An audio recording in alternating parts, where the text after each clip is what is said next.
The Department of Education has announced the school calendar for the school year 2022-2023. Not only did DepEd tackle the schedule for the opening of classes, but it also ordered schools to transition to face-to-face 5-day classes by November of this year. Mayan Corvera has the story.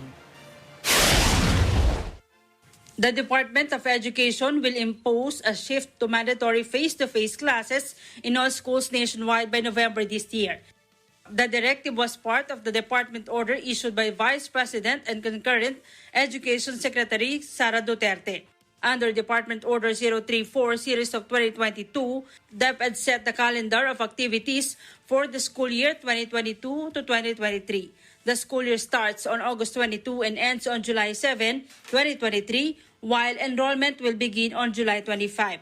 Education Under Secretary Epemaco Densing says Duterte's directive also states that starting November 2, schools are obliged to conduct 5-day in-person classes regardless of whatever alert status is implemented. It's mandatory. They're all required to go to school, and the mandate is really to eventually go face-to-face. And everybody who is enrolled should abide by the department order. And parents are also encouraged to ensure that their students go to school. Again, we're trying to do some education or learning recovery because in the past 2 years,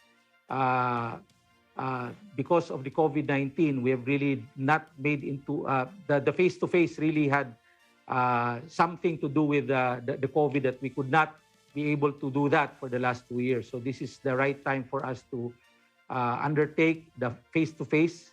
And based on the department order, the policy is regardless of the alert level status of the local government unit, everybody has to go into face-to-face by November 2.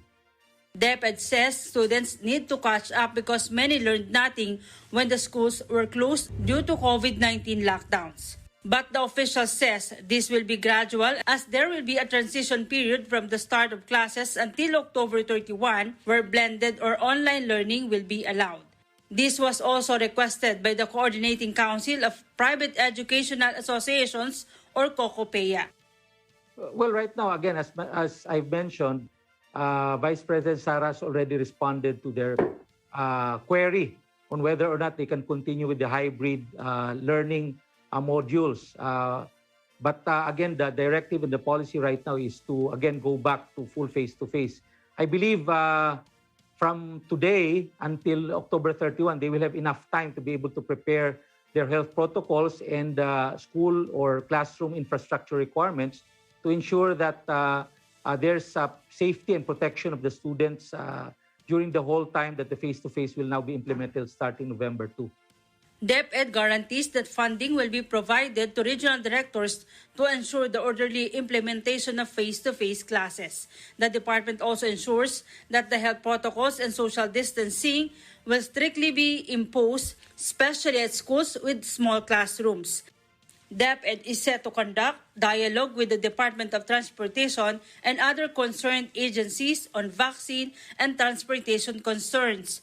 It will then let the interagency task force decide whether to suspend the face-to-face classes in case there is a surge in COVID-19 infections.